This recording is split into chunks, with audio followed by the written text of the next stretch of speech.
देखो कॉन्स्टिट्यूशन मैंने क्या बताया था, हमारी रूल बुक है ना। जैसे क्रिकेट के रूल्स होते हैं वैसे हमारे यहाँ पे सोसाइटी में रहने के लिए रूल्स हैं। उसी के फीचर्स हम पढ़ेंगे कि उसमें क्या क्या लिखा हुआ है। अच्छा, आप एक बुक खोलते हो ना, बुक का पहला पेज क्या लिखा होता है कि ये बुक का क्या है, कैसे है, ये सारा बताते हैं ना। बुक का पहला पेज होता है, इंडेक्स बोलते हैं हम ना, कभी कभी इंडेक्स बोलते हैं, कभी पहला पेज होता है। इंडेक्स से पहले एक पेज होता है, ठीक है, जो एक बुक के बारे में बताता है, इसमें क्या क्या लिखा है, इसमें क्या कौन कौन से चैप्टर हैं, ठीक है, सारी बुक के बारे में बताता है। वैसे ही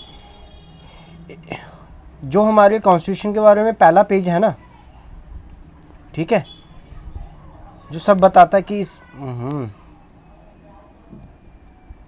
वैसे हमारी कॉन्स्टिट्यूशन का पहला पेज है जो बताता है इसमें क्या क्या है, कैसे कैसे है, ठीक है, इसके अंदर आपको क्या क्या मिलेगा, वो सब इसमें लिखा हुआ है, ठीक है। इसमें कहा है कि हम जस्टिस, इस कॉन्स्टिट्यूशन का एम है जस्टिस प्रोवाइड करना, लिबर्टी प्रोवाइड करना, इक्वलिटी प्रोवाइड करना, ठीक है, फ्रेटर्निटी प्रोवाइड करना, ये सब इसका एम है। अब जस्टिस क्या हो गया, सोशल, इकोनॉमिकल एंड पॉलिटिकल। अब जस्टिस मतलब कि आपको, अगर आपके साथ कुछ गलत होता है कि आपको सोशल जस्टिस भी मिल सकता है, आपको इकोनॉमिकल भी मिलेगा और पॉलिटिकल भी मिलेगा, ठीक है। इक्वलिटी आपको सब जगह मिलेगी, ठीक है, और आपको लिबर्टी मिलेगी, ठीक है। ये सब इसने प्रेम्बल में लिखा हुआ है। चलो चलते हैं आगे, ये याद रखना, ठीक है। Preamble of the constitution of the 42nd amendment act of 1766 came into effect in 3/1/1977, ठीक है। अब देखो कि जो फादर ऑफ इंडियन कॉन्स्टिट्यूशन किसको कहा गया, B.R. अम्बेडकर को। किसको कहा गया, ठीक है, याद रखना, ये भी आता है कई बार question, father of Indian constitution किसको कहा जाता है।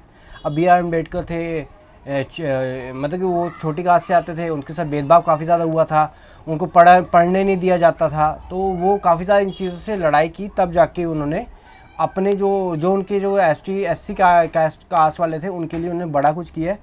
तो उन्होंने कॉन्स्टिट्यूशन बनाने में बहुत अहम रोल प्ले किया, तो हम उसको क्या बोलते हैं, फादर ऑफ इंडियन कॉन्स्टिट्यूशन। अब पहला फीचर क्या है, रिटन है। देखो भाई, हमारी कॉन्स्टिट्यूशन में सब रिटन है, ठीक है, A to Z, ये आपको सब रिटन मिलेगा। क्या गवर्नमेंट का रोल है, क्या एग्जीक्यूटिव का रोल है, क्या जुडिशियल का रोल है, सब लिखा हुआ है, आपको सब मिलेगा।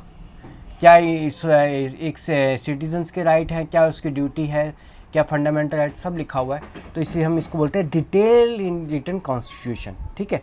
इसके पहले कितने पार्ट्स थे, 22, 395 आर्टिकल और 8 शेड्यूल। देखो पहले बुक को जैसे हमने चैप्टर है ना, वैसे हमने पार्ट्स में डिवाइड किया। क्या किया है, समझो ये चैप्टर का नाम है, ठीक है। तो हमने कितने चैप्टर में डिवाइड किया, 22 चैप्टर में। कितने चैप्टर में डिवाइड किया, 22 में। उसके बाद हर एक चैप्टर के अंदर पॉइंट्स है, ठीक है, हर चैप्टर के अंदर क्या है, पॉइंट्स है, हर चैप्टर के अंदर क्या है, उसको क्या बोलते हैं हम, आर्टिकल्स। क्या बोलते हैं उसको, क्या बोलते हैं हम, आर्टिकल्स, ठीक है। एक पॉइंट, हर एक पॉइंट में इसकी है, आर्टिकल 12, आर्टिकल 13, आर्टिकल 30, मतलब वो पॉइंट्स में लिखा है। फिर उसके अलावा कुछ ऐसे इंपॉर्टेंट चीज़ें थी जो हम चैप्टर के बीच में नहीं डाल पाए, ठीक है, चैप्टर में लिखा है, उसके हमने लास्ट में एक पेज बना दिए हैं जिसको हम शेड्यूल बोलते हैं। क्या बोलते हैं, आया समझ। अच्छा, ये वो कह रहा है कि ये गवर्नमेंट के बारे में बताता है, बट ये सेंट्रल लोकल सर गवर्नमेंट के क्या फंक्शन है, कैसे काम करेगी, सब बताता है। सेंट्रल गवर्नमेंट के बारे में, स्टेट वाले और लोकल गवर्नमेंट के बारे में बताता है। ये सिटीजन्स की राइट के बारे में बताता है, ड्यूटी के बारे में बताता है, और स्टेट के क्या क्या कर्तव्य होना चाहिए वो डायरेक्टिव प्रिंसिपल में लिखा होता है, ये सब के बारे में बताता है। समझ गए। अब आगे चलते हैं। देखो वही कह रहा है कि हमने इतना डिटेल में इसलिए लिखा ताकि हमारे जो बनाने वाले थे उनको वो ये सोच रहे थे कुछ भी अधूरा ना रह जाए, ताकि कोई इसका फ़ायदा ना उठा ले, ठीक है। अब देखो हम इसको लिविंग डॉक्यूमेंट कहते हैं। क्यों कहते हैं, क्योंकि हम इसको चेंज कर सकते हैं। अब ये थोड़ी कि हम अपनी मतलब जो रूल्स हैं ऐसे ही चेंज कर दें। अब चेंज करने का भी इसके अंदर तरीका लिखा हुआ है, ठीक है। हम कैसे चेंज कर सकते हैं वो भी लिखा हुआ है कि कितने पार्लियामेंट के मेंबर होने चाहिए, कितने वोट डलने चाहिए, कैसे चेंज होगा, सब लिखा हुआ है। जिसको हम चेंज करते हैं ना उसको क्या बोलते हैं हम, अमेंडमेंट। जब हम चेंज करेंगे तो क्या बोलेंगे, अमेंडमेंट। समझ गए। देखो आगे, सॉवरेन डेमोक्रेटिक रिपब्लिक। सॉवरेन का मतलब क्या बोला था मैंने कि ये किसी के कंट्रोल के, किसी भी कंट्री के अंडर कंट्रोल में नहीं है, ठीक है। ये अपनी पॉलिसी खुद बनाता है। आगे समझ। उसके बाद गवर्नमेंट ही, पीपल ही गवर्नमेंट को इलेक्ट करते हैं, और ये रिपब्लिक भी है। रिपब्लिक का मतलब हम अपना प्रेसिडेंट खुद चुन सकते हैं। समझ गए। हमारा प्रेसिडेंट ऐसा नहीं कोई खानदान, उसका लड़का, उसका लड़का, ऐसा नहीं आता, हम खुद उसको चुन सकते हैं। लेकिन ब्रिटेन में क्या होता है, वो हेरिडिटरी है। ब्रिटेन में क्या है, हेरिडिटरी। अब सोशलिस्ट एंड सेकुलर। अब सोशलिस्ट का मतलब क्या है, देखो गवर्नमेंट जहाँ जहाँ गवर्नमेंट को लगता है कि उसका इंटरफेरेंस, गवर्नमेंट का हस्तक्षेप करना इंपॉर्टेंट है, गवर्नमेंट वहाँ हस्तक्षेप करती है और पॉलिसीज़ बनाती है। जैसे ये हो गया आयुष्मान भारत हो गया, ठीक है ना, 5 लाख का इंश्योरेंस है ना सबका। उसके बाद क्या है, एक और है प्रधानमंत्री जन धन आरोग्य योजना, सबको 5 किलो का राशन फ्री में। ये गवर्नमेंट की पॉलिसी जिसको हम सोशलिस्ट बोलते हैं। सेकुलर क्या हो गया, सेकुलर हो गया कि गवर्नमेंट किसी को भी फेवर नहीं करती है। अडल्ट फ्रेंचाइजी हमारी गवर्नमेंट, जो डेमोक्रेसी अडल्ट फ्रेंचाइजी है, मतलब कि हाँ हमें वोट देने का हक है। समझ गया। Promote social and economic equality, हमारे constitution social economic equality promote करती है, प्रिवेंट करती है social inequality on the base of sex, caste, colour, creed, education. मतलब कि सब इक्वल होने चाहिए, सोशल, ठीक है ना। सोशल देखो, सोशलिस्ट क्या हो, सोशलिस्ट में क्या होता है, सब इक्वल हो, कोई भी ऊपर नीचे ना हो। गवर्नमेंट जहाँ जहाँ देखे कि उसका हस्तक्षेप हो सकता है वो हस्तक्षेप कर ले, ठीक है। हम सब इक्वल हैं on the base of caste, creed, colour, sex और एजुकेशन, ठीक है। आया समझ। सेकुलर का मतलब कोई भी रिलीजन कि मैं क्या करेगी, स्टेट फेवर नहीं करेगी, सबको इक्वल मानेगी। स्टेट क्या करेगी, सबको इक्वल मानेगी, किसी को भी प्रमोट नहीं करेगी। समझ गए। आया समझ। आगे चलते हैं। ये कुछ रह गया यहाँ पे क्या, ये तो बाद में आता है यार, इससे पहले फेडरलिज्म। एक मिनट ठहरो यार, कुछ रह गया क्या इसमें, सोशलिस्ट सेकुलर फेडरलिज्म। अच्छा अब अगला देख, अगला फीचर क्या है, फेडरलिज्म। देखो अब मान लो तुम्हारा घर है, ठीक है, कोई बाहर का बंदा आएगा कि नहीं नहीं वो तो पूरा स्टेट चला रहा है, वो तुम्हारा घर भी चलाएगा क्या, नहीं ना चलाएगा। कोई बाहर का बंदा, समझ लो वो कोई पूरा सोसाइटी का मुखिया है, ठीक है, मुखिया ने कुछ रूल बनाए, वो सोसाइटी के लिए बनाए ना, तुम्हारे घर के लिए तो नहीं बनाए, तुम्हारे घर के रूल अपने होंगे, है ना। तो इसी तरीके से इंडिया है, सेंट्रल गवर्नमेंट है, ठीक है, सेंट्रल गवर्नमेंट है, वो अपने कुछ रूल बनाती है, लेकिन स्टेट भी होती है, स्टेट भी अपने कुछ अलग रूल बनाती है। इनके रूल्स और पावर लिखे गए हैं, सेंटर कैसे इसके अंदर हस्तक्षेप कर सकती है, सेंट्रल कहाँ पे हस्तक्षेप नहीं कर सकती है, स्टेट की क्या पावर है, सब कुछ हमें अपने रूल बुक में लिखा हुआ है। अब स्टेट के अंदर क्या है, पंचायत, पंचायत के भी रूल्स लिखे कहाँ पे, स्टेट लेजिस्लेचर में लिखे होते हैं। पंचायत के भी हमारा एक पूरा एक चैप्टर है इसके ऊपर, है ना, इसके ऊपर हमारा पार्ट है जिसको हम पंचायत बोलते हैं। तो यानी कि स्टेट भी इसके अंदर हस्तक्षेप इतना ज़्यादा नहीं कर सकती है। यानी हमने सबके रूल्स लिखे हैं, सेंटर के लिखे हैं, स्टेट के लिखे हैं और पंचायत के भी रूल्स लिखे हैं, ठीक है। वही क्या, एक लेवल सिर्फ एक ही गवर्नमेंट नहीं चलती, हमारी कई गवर्नमेंट है, सेंटर की अलग है, स्टेट की अलग है, और क्या, और हमारी रूरल पंचायत अलग है, ठीक है। मतलब कहता है अगर इतना बड़ा होगा तो हमें बिल्कुल डिफिकल्ट हो जाएगा एडमिनिस्ट्रेशन चलाने के लिए, अगर हम सिर्फ सेंटर से ही चलाएंगे। देयरफॉर हमने क्या किया, गवर्नमेंट अलग अलग लेवल में बनाई, सेंटर में बनाई, स्टेट में बनाई और पंचायत भी बनाई, ठीक है ना। इसीलिए हमें इनके अलग अलग पावर इनको बताना था कि तुम्हारी पावर्स ये हैं, तुम्हारी पावर्स ये हैं, तुम्हारी पावर्स ये हैं। तभी हमने अपने स्टेट में क्या लिखा, हमने इसको अपने कॉन्स्टिट्यूशन में लिखा। हमने 3 लिस्ट बनाई, यूनियन लिस्ट, स्टेट लिस्ट और कॉन्करेंट लिस्ट। यूनियन लिस्ट में हमने सेंटर की पावर लिखी है, स्टेट में किसकी लिखी है, स्टेट गवर्नमेंट्स की पावर लिखी है, और कॉन्करेंट में जो दोनों जो जिस पे कंट्रोल कर सकते हैं। समझ गए। हाँ, आया समझ?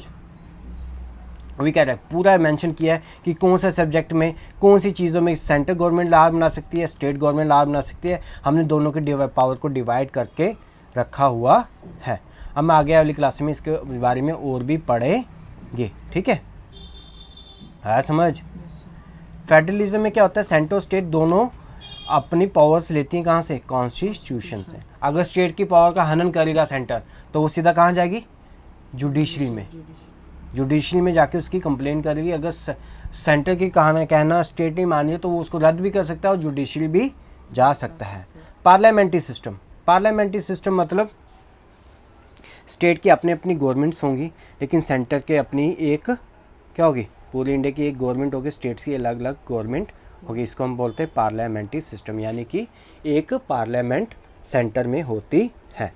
Legislature in the centre, centre मतलब एक पूरी कंट्री का एक पार्लियामेंट, ठीक है? स्टेट का अलग अलग होगा, लेकिन एक कंट्री का अलग एक पूरा पार्लियामेंट होगा। पूरी इंडिया में लॉ जहाँ लागू करेंगे, जहाँ पे सभी मेंबर आके बैठते हैं और वहाँ पे रूल्स बनाते हैं, उसको क्या बोलते हैं, पार्लियामेंट। इंडिया की पार्लियामेंट कहाँ है, दिल्ली, ठीक है? समझ गया? सेपरेशन ऑफ पावर, वही लेजिस्लेचर, एग्जीक्यूटिव, जुडिशियल, तीन होती है। लेजिस्लेचर क्या होता है, जो रूल्स बनाता है। एग्जीक्यूटिव क्या होता है, जो रूल्स इंप्लीमेंट करता है। जुडिशियल क्या होता है, जो रूल्स को प्रोटेक्ट करता है, जो राइट्स को प्रोटेक्ट करता है। अगर कहीं हानि हो जाए कि अगर स्टेट और सेंटर के बीच में कोई टसल हो जाए, या हमारे फंडामेंटल राइट्स का कोई हनन हो जाए, तो हाँ जुडिशियल उसको मेंटेन करता है, लॉ को मेंटेन रखता है। समझ गया? अच्छा, वो कह रहा कि लेजिस्लेचर क्या होता है, जो हमने चुन के भेजे होते हैं, जो लॉ बनाते हैं। इम्प्लीमेंट क्या होते हैं, जो एग्जीक्यूटिव क्या होता है, जो इम्प्लीमेंट करते हैं। जुडिशियल क्या होता है, जो लॉ को पढ़ते हैं और उसको लागू करते हैं, आगे देखते हैं कि लॉ कहीं का लॉ का हनन ना हुआ हो। समझ गए? आया समझ? हाँ, तो कॉन्स्टिट्यूशन ने पूरा डिफाइन किया कि हर एक ऑर्गन का क्या क्या फंक्शंस होंगे। समझ गए? उनकी रिस्पॉन्सिबिलिटी भी बताई हुई है। और each organ check on the other organ and which ensure a balance in the power among all। अगर स्टेट सेंटर ने कोई लॉज बनाए हैं, ऐसे लॉज बनाए हैं जो हमारे राइट्स को हनन करेगी, तो क्या जुडिशियल क्या करेगी, उस लॉ को हटा देगी। तो मतलब चेक किया ना, चेक क्या होता है कि भाई तुम अपनी हद से बाहर मत जाओ। समझ गए? जुडिशियल चेक करती है। अगर एग्जीक्यूटिव ज़्यादा ही अत्याचार कर जाए, तो हम क्या जाते हैं, मंत्री के पास जाते हैं ना कि पुलिस वाला तंग कर रहा है ना? तो मंत्री क्या करता है, उसको डांटता है या उसके ऊपर एक्शन लेता है। समझ गए? तो यानी एग्जीक्यूटिव ने किसके, लेजिस्लेचर ने किसके ऊपर एक्शन लिया, एग्जीक्यूटिव के ऊपर।